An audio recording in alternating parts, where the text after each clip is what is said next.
We did not see this coming, but after suffering a loss in OT on a buzzer beater to Miami Heat a few nights ago, we bounce back and get a 130-114 victory against them in even series, 1-1. And it's more notably a better victory, in my opinion. It would have been nice to come back in OT the way we did a few nights ago, but it would have been nice to come back in OT rewind. It would have been nice to come back in OT a few nights ago, 100%. But tonight is just as good of a victory, I think. But before we get into that, I am AP, host of Your Cavs podcast. I hope you guys enjoy this episode, and let's get right into it. We're going to talk about the game last night that happened against Miami Heat. Again, 2 games in a row. Most notably, we had Darius Garland, Donovan Mitchell, Jalen Tyson, and Evan Mobley out of the game tonight. I believe Donovan and Jalen and Evan were more so rest. I could be wrong. Give me 2 seconds and I will confirm that. Okay. Evan Mobley and Donovan Mitchell are due to rest. Tyson is in concussion protocol, I believe. I don't really know how that works. Because it just says concussion for me, so I don't know if he is obviously he didn't play tonight, but I don't know if that was just a precautionary thing. But Donovan Mitchell, Evan Mobley are rest, and Darius Garland, we all know that he tweaked his toe. Tweaked? I don't know. I think it came out that was stubbed.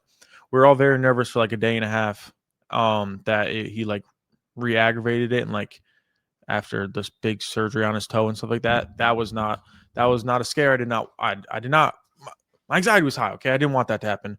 But from what we know, it's just inflammation and bruising, not any re-aggravation of the actual toe injury. So that's good. He'll be back. We don't need him right now. You know what I'm saying? And I don't mean that in a bad way, but I feel like we're, especially when I get into it more, but especially the guards stepped up big tonight for us. Okay.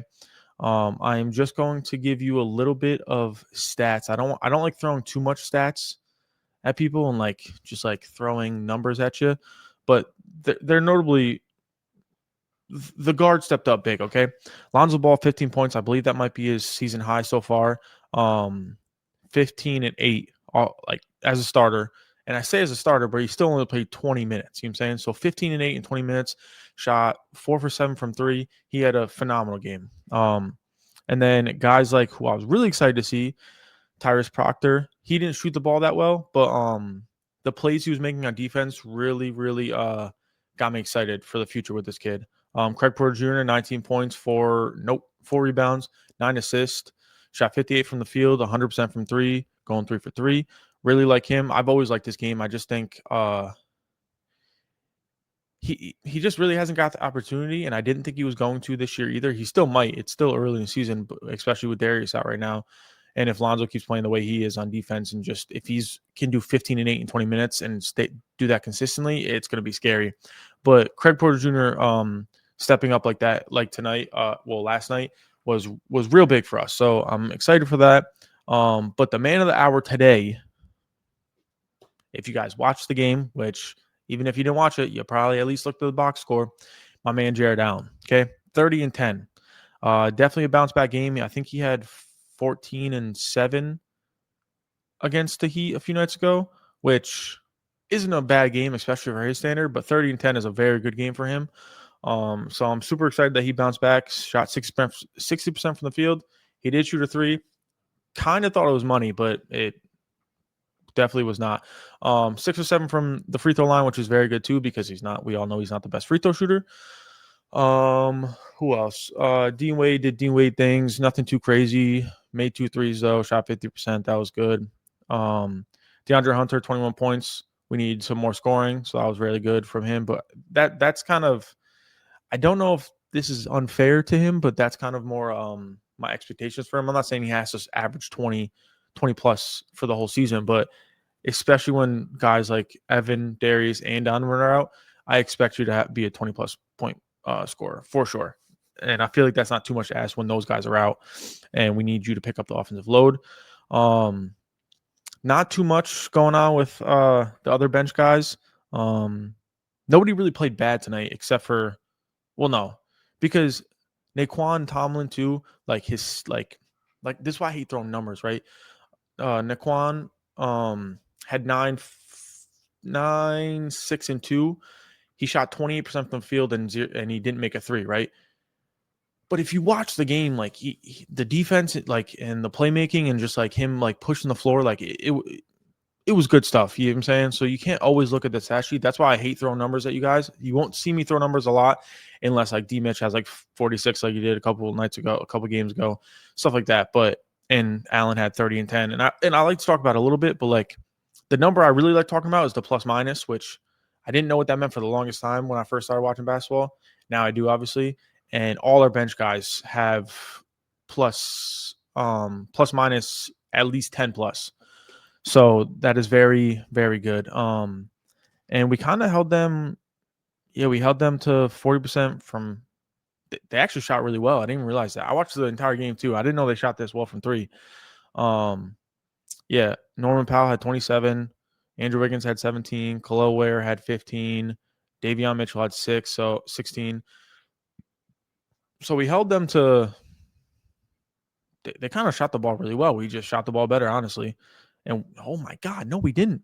See, this is why I can't look at stats, bro. We shot 29% from three, and we ended up beating them by 14. Holy cow. Yeah, what? The free throw margin was definitely different. We made 25 more threes and free throws than them. So that definitely was so we were definitely being aggressive tonight, which obviously it shows. But damn, we did not shoot the ball well at all. We shot 29% from three and 43% from the field. So yeah, being aggressive tonight really helped us. Really helped us out a lot tonight. We also beat them by the boards by 5. All right, I don't want to talk about stats too much. But a big takeaway from this game was we, especially the way we start. I think we went down 14 at one point in this game. We didn't take a lead until the fourth quarter. I think Jared Allen showed a lot. We kind of, I don't want to say he showed a lot. Like this is a young, promising star. Like we know what Jared Allen can do. But I hope this helps his confidence because I feel like he's kind of been in the shadows a little bit, and that might be his role with us, especially when we're fully healthy. But 30 and 10, I was really excited to see that from him, especially going up against a kid like Khalil Ware too, who's like really good. You know what I'm saying? And a good rebounder. You know what I'm saying? He's huge. And Lonzo, 15 and 8 with 20 minutes. Very, very excited to see that because I knew his playmaking was there, but shooting 4 for 8 and 4 for 7 from three got me excited. Okay, when I saw him hit those 4 threes, very excited. Sam Merrill, very quiet tonight. He was probably, I hate saying our worst player. I'm not gonna use that word very often, but he shot 1 from 10 from the field and 1 from 8 from the three. But he's allowed to have those nights, and I'd want him to have those nights when we got guys like Lonzo Ball going 4 for 7, Craig Porter Jr. going 3 for 3, Dean Wade shooting 2 for 4. And nobody shot the ball well, so it wasn't like just him. So I'd rather him get those nights out of the way when we still pull wins. Together, we beat them 37-19 in the fourth quarter, which it was. I don't really, because I know if you guys know the Cavs, you know what Cavalanches are. I think our Cavalanche happened. Oh, I can't remember the play. I don't want to spend too much time on it, but you guys know, okay? You guys know what a Cavalanche is. That definitely happened in the fourth quarter. 37-19 for sure happened. They got a game tomorrow night, I believe.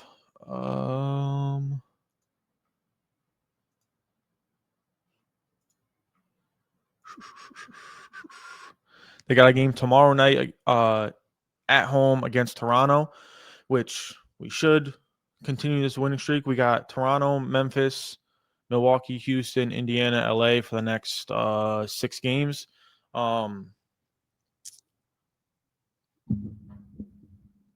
We should continue the winning streak. Obviously, things happen. I don't really know the status update. I'm assuming Mobley and Mitchell will be back tomorrow for sure. Garland's still up in the air. I don't think he will be. And I sure we'll figure out about Tyson tomorrow. I'm not sure if he's like 100% has a concussion or they just kept him out of the game on Wednesday after it happened just for like precautionary reasons and then just left him out last night for precautionary reasons too. But I assume we'll be somewhat full strength tomorrow against Toronto. Don't think we'll really need it. But Toronto always plays us tough, especially with all their lanky Like they got a lot of wing players that are just super tall and lanky, like Scotty, Brandon Ingram, guys like that. So with that being said, stay tuned for all the Cavs news and rumors coming to you from me. It's your boy AP. And stay tuned for the next podcast coming soon. Deuces.